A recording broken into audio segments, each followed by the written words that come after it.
देखंतु सर्वप्रथमे मु मोर बस्ता बालियापाड़ जी गुरुजन माने अच्छी से मोर भूमिष्ठ प्रणाम जनाऊँगी। अन्य समस्त को सादरे नमस्कार करुच्ची।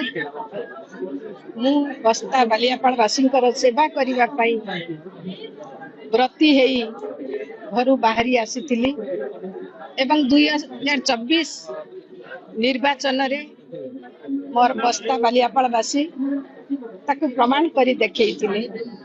आज आपण माने देखिले मु आत्मविभर होउछि, मो आखिरु लुह बाहरी जाउछि जे मो बस्ता बालियापाड़वासी आज मध्य सबु कथा परे मते एते मात्रा रे भल पाइछंती। तार प्रतिफलन स्वरूप आज जो हजार हजार लोक एठी एकत्रित होइछंती तार प्रमाण दउछि। मु आपण मानक माध्यम रे कहबाकू भल पाइबी मोर गोटे अभिप्राय गोटे अभिसंध केवल मो अंचल विकास, मो बस्ता बालियापाड़वासी विकास।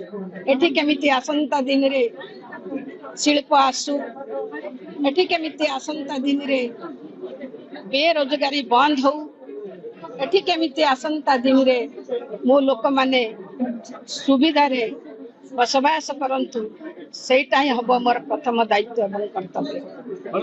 सोशल मीडिया रे चर्चा चलछि आपन विषय रे देखंतु मोर गणमाध्यम भाई माने बंधु माने आपण माने देखुतुबे जो राजनीतिक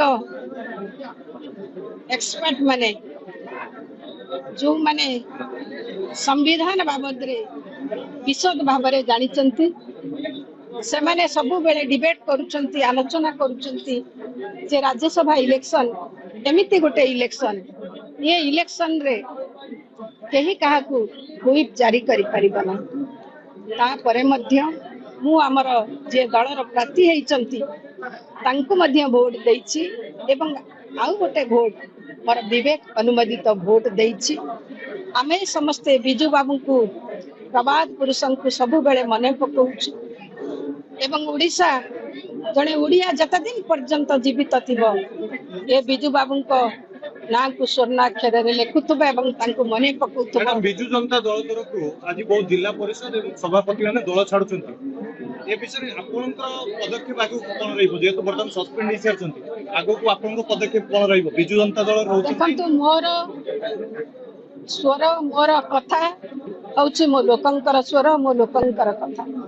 मो बस्ता बालियापाड़वासी जहाँ चाहिए ए सुभाषी ना पूरा संपूर्ण रूपे उत्सर्गीकृत तांको पई से माने जते बेले जहाँ कहिबे जेमिति करबा को कहिबे मु सहिया करबी सेमिति करबी। धन्यवाद। सर दलर जो आपण निलंबन आदेश जारी करछि या हम की प्रकार देखुचंती, स्वागत करछंती ना दलर कार्य को सम्मान जणाउछंती। देखंतु से कथा जो माने मते निलंबन करिसंती से बाबद रे भल भाव रे कहि परिबे। मु किछि से बाबद रे टिक्का टिप्पणी दबा को उचित मने करब नाही। धन्यवाद। लेटेस्ट न्यूज अपडेट पाई www.nowodisha.com को लॉगिन करंतु।